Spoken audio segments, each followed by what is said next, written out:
Bajo un cielo metálico, un viento que olía a sal y a madera oscura traía consigo el rumor de la contienda. El Mediterráneo, que tantas veces había sido ruta de mercaderes y dioses, se transformó en aquel verano en una arteria abierta de guerra.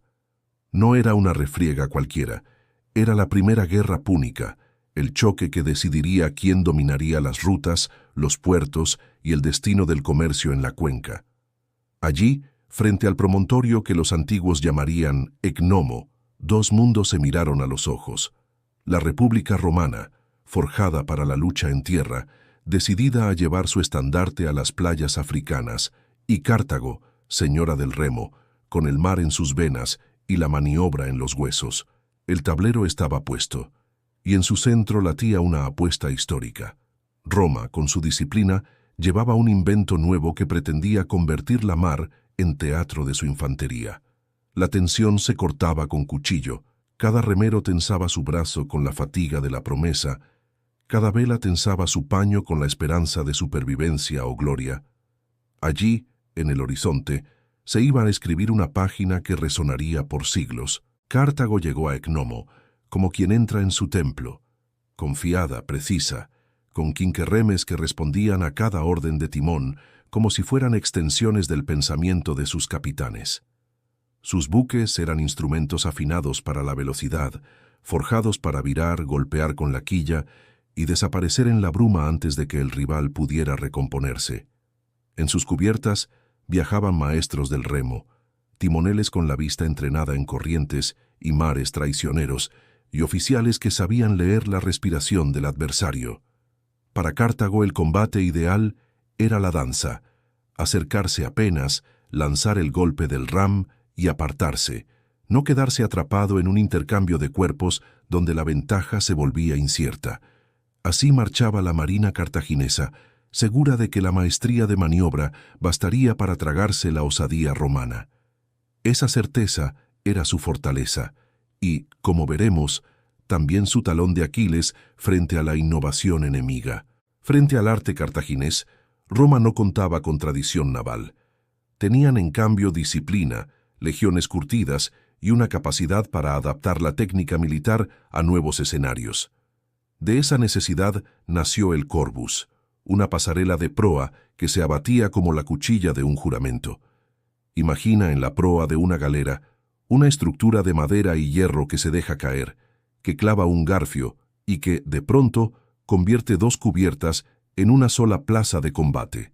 De una maniobra que favorecía la evasión, la lucha pasaba a ser mano a mano, donde el escudo y la pila romana se imponían. El Corvus no fue solo un artilugio, fue una decisión estratégica. Si no podemos ganar el mar en maniobra, ganaremos la lucha que los cartagineses menos esperan. Pero la máquina exigía condiciones: estabilidad para abatirla, valentía para cruzarla y disciplina para que la fila de legionarios no se rompiera en tablas que se movían con las olas. En Ecnomo el Corvus no sería un simple accesorio, sería la palanca que transformaría la mar en plaza legionario. Roma no llegó con una escuadra, llegó con un cuerpo de invasión. Cientos de naves escoltando transportes con caballos, armas y legionarios listos para descender sobre la costa africana. La logística fue una declaración en sí misma. Quien controlara aquel convoy controlaría la posibilidad de plantar la guerra en África. Por eso, sobre la cubierta resonaban más órdenes que cantos. Cada buque de guerra se colocó en una estructura protectora alrededor del núcleo de transportes. Esa geometría no era estética, era condición de uso del Corvus. Si las proas podían acercarse unas a otras con moderada estabilidad, la pasarela cumpliría su función de transformar navío en fortaleza. La escena era sobrecogedora. Un silencio tenso se mezclaba con el chirrido de las cuerdas y el roce de las tablas, y los hombres sabían que todo se jugaba en instantes. Roma apostó todo, vidas, naves y honor, a la sincronía entre maniobra y abordaje. Cuando la oscuridad cubrió el mar, no hubo descanso para los líderes. Mapas fueron repasados con lámparas temblorosas, órdenes redactadas, cadenas de señalización confirmadas. Las tripulaciones no dormían. La proximidad del enemigo apretaba los tendones de la espera hasta convertirlos en acero. En los buques romanos, el corbus se preparó como un sacerdote antes del rito. Poleas engrasadas, garfios afilados, maderas aseguradas. Los capitanes recordaban a sus hombres que aquello no era un simple choque de embarcaciones, sino una operación combinada: navegar, aproximarse y transformar una cubierta enemiga en una plaza que resistiría al asalto. Mientras tanto, en las tiendas cartaginesas, las voces eran de confianza y de una práctica antigua, pero también comenzaron a filtrarse ranuras de inquietud, rumores de una máquina en la proa romana que abría la posibilidad de transformar la batalla. La noche fue una antesala larga, un latido que preparó al mar para la violencia venidera. El alba detonó la calma. Cuando los dos colosos navales se vieron, el Mediterráneo resonó en un solo acorde: remos, espadas y órdenes. Los primeros contactos fueron dirimidos por timoneles y por la intuición de los capitanes. Y entonces, en un sector, la proa romana consiguió la precisión. El corbus descendió con un gemido metálico, el gancho se clavó en la cubierta enemiga y una fila de legionarios avanzó como una ola de hierro sobre tablas traicioneras. La escena fue apoteósica y terrorífica. Hombres que habían estado entrenados para la falange ahora combatían en cubierta, bajo velas y sobre cuerdas, con las olas tratando de convertir el impulso en tragedia. Donde antes la maniobra hubiese dado la pauta, la disciplina romana impuso el ritmo. Varios navíos cambiaron de bandera en cuestión de minutos. La sorpresa no era solo técnica, sino moral. Ver a la infantería avanzar desde una pasarela hacia el corazón de la nave enemiga quebró la convicción de los más curtidos marineros cartagineses. La batalla dejó de ser una sucesión de maniobras y se convirtió en una sinfonía de choques cerrados. Donde el mar antes facilitaba la fuga, ahora se clavaban pasarelas. Donde la maniobra cartaginesa buscaba huecos de escape, las proas romanas cerraban la llave y el corbus obraba su milagro. No fue un tumulto improvisado. La fila de legionarios bajaba compacta, con escudos al frente, y convertía la cubierta en una extensión de su formación.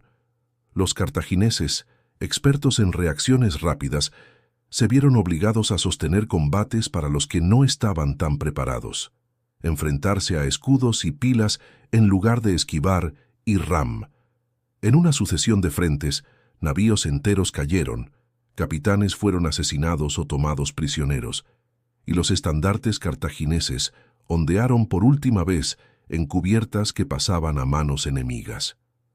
La batalla se convirtió en una concatenación de plazas tomadas, y el mar comenzó a teñirse de un güedo salado donde la madera rota flotaba como restos de un tiempo antiguo. Más allá de su eficacia técnica, el corbus actuó como arma psicológica. Ver la pasarela caer y a legionarios avanzando al mismo tiempo que el barco vecino era despojado de su bandera provocaba conmoción. El miedo se extendió por rangos que nunca habían conocido esa mecánica de humillación. La idea de que una cubierta pudiera ser invadida en minutos socavó la moral de tripulaciones enteras.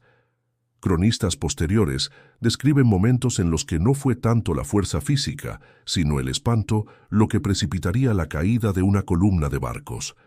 Ese efecto fue decisivo. Batallas se ganan no solo por fuerza, sino por la capacidad de quebrar la voluntad del otro.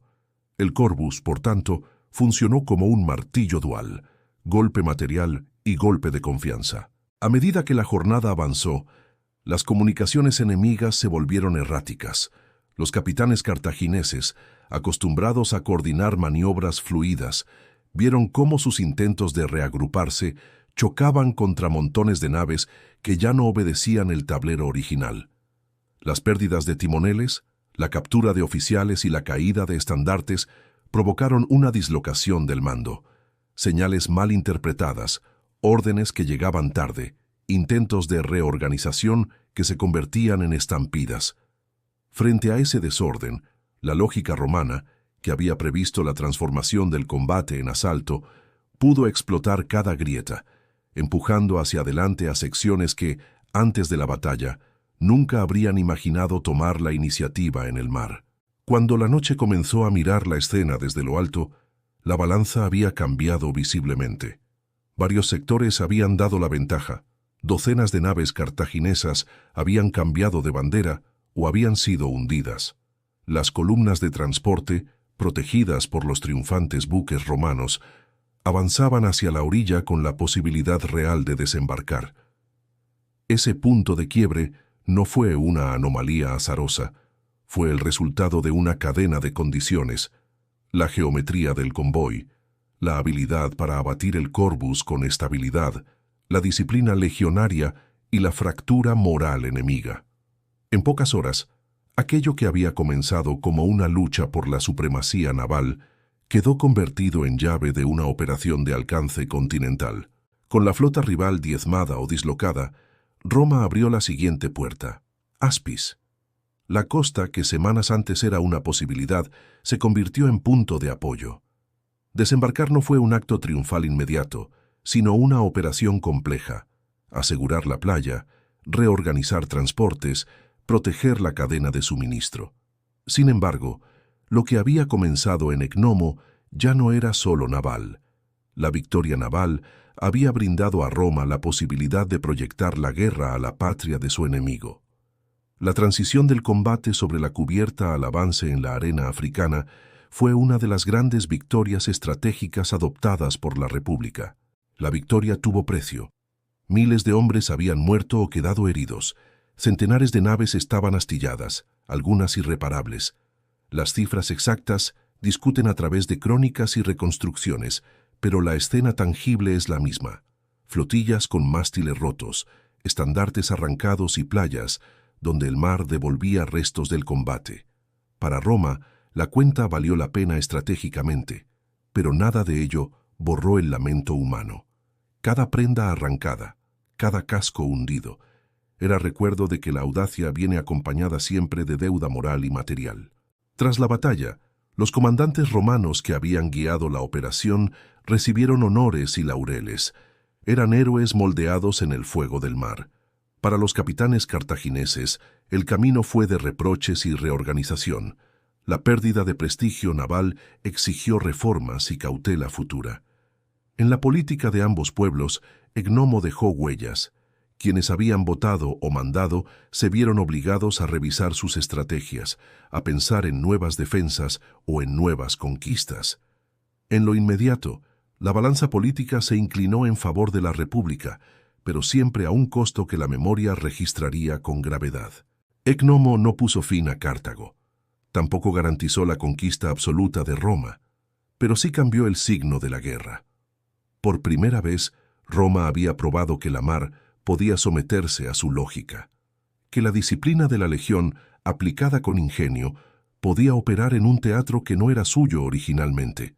El desembarco en África abría frentes nuevos, obligaba a Cartago a defender su propia tierra y restaba la tranquilidad que los marinos cartagineses habían dado por siempre suya. Estratégicamente, la iniciativa quedó en manos romanas, y con ella la posibilidad de condicionar negociaciones futuras y la moral de las poblaciones en disputa. La leyenda de Ecnomo se instaló en la memoria colectiva como ejemplo de cómo la invención puede romper el equilibrio.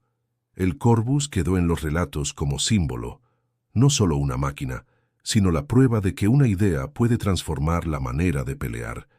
Sin embargo, la historia es ambivalente. La gloria se mezcla con el luto, el triunfo con la renuncia a muchas vidas y la certeza de que la técnica no sustituye a la prudencia. Ecnomo enseña que la guerra es una conversación brutal entre mente y músculo, entre cálculo y entrega, y que la historia a veces se decide cuando una pasarela se pliega y 1000 hombres cruzan de una cubierta a otra, escribiendo con sangre y madera el destino de imperios.